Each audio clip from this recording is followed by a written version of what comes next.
Yeah, a few weeks ago there was a lot of talk on social media about whether, if women were out in the woods, whether they would rather encounter a bear or a man they didn't know, and they overwhelmingly picked the bear. And it was kind of, some of it was tongue in cheek, but also statistically you're more likely to run into a strange man in the woods than you are a bear, unless you're a Timothy Treadwell type who actively seeks out bears and willing to risk your life for it, or her life for it, or their life for it. But a couple of articles here just about, I don't know. You know, you can't even, and I'm not a big fan of mountaineering. I'm not really. I think people are batshit to do it. But if they're gonna do it, should be able to do it without having to deal with shit that goes on in the office, or shit that goes on in academia with sexual harassment.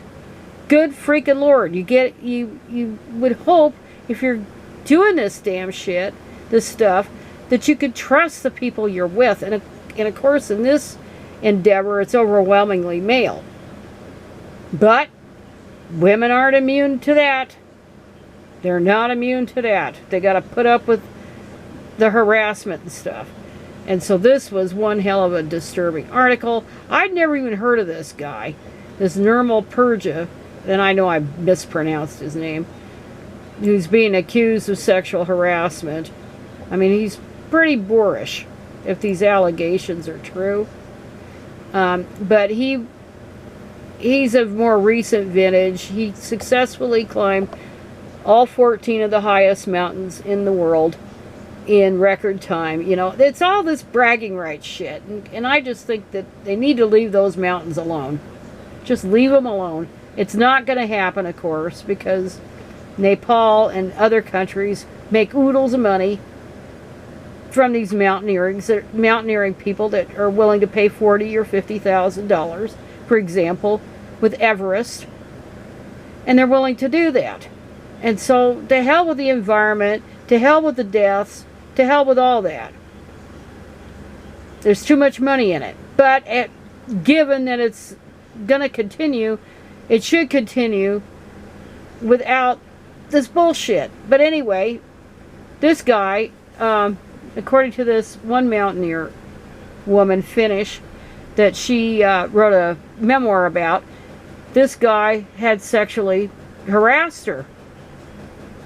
And it's awful. It's just awful. He denies it, of course. But it's pretty damn disgusting. And it's basically, when men do this, they're telling women you don't belong there. You need to be out of the public sphere.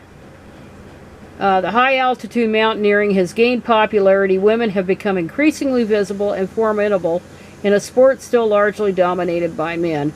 Statistics from Mount Everest speak to the trend. Last year, 65 women reached the summit, about 10% of the climbers who summited, and there should not be anybody summiting that mountain anymore. Up from 45 in 2013 and just 10 in 2003.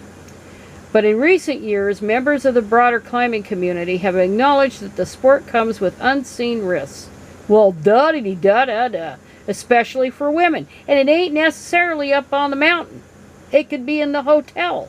It could be at base camp. Whatever. More and more women in the sport, which includes everything from indoor rock climbing to ascending snowy peaks, are coming forward to talk about moments they've described as unsettling or worse. So, you know, those bears are a lot safer. They look good to women after this kind of crap. And then they talk about this guy named Charles Barrett. He's another one I never heard of. And he was recently convicted because he was a rapist.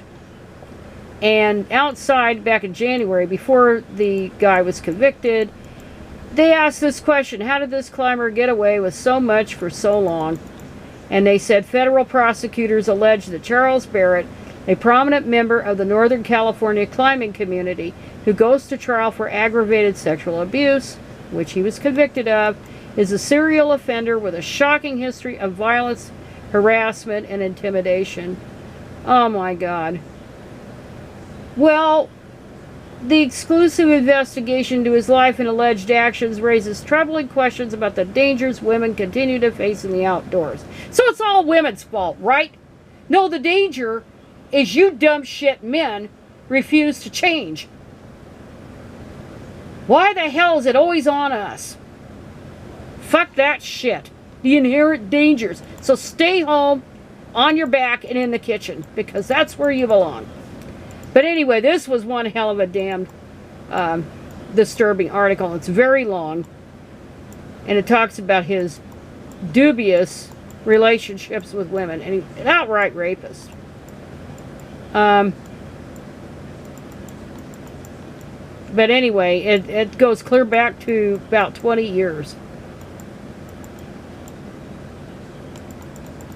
Yeah, that's...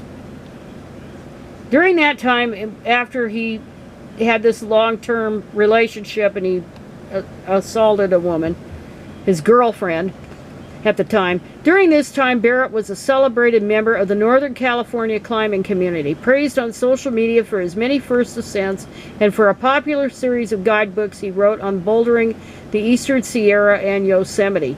Charlie is a very strong, naturally talented climber, Alex Honnold said in a 2019, I'm sure I mispronounced it, in Tahoe Quarterly, a magazine that covers Lake Tahoe region.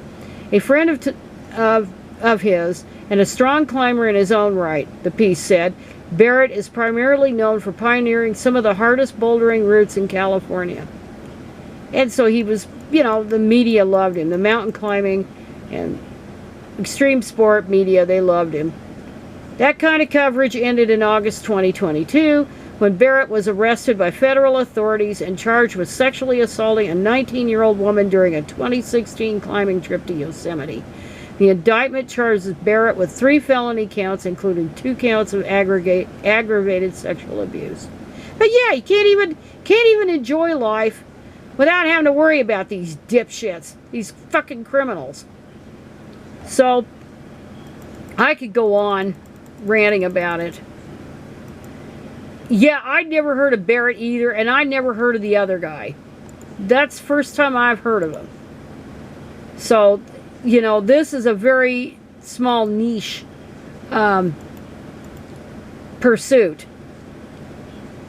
And this, yeah, and it needs to be. Anytime these guys are doing this and they're trying to take advantage of women in these situations, in these, especially in any kind of situation, but in these especially treacherous, vulnerable situations, they need to be outed. So anyway, and on that note, I am done.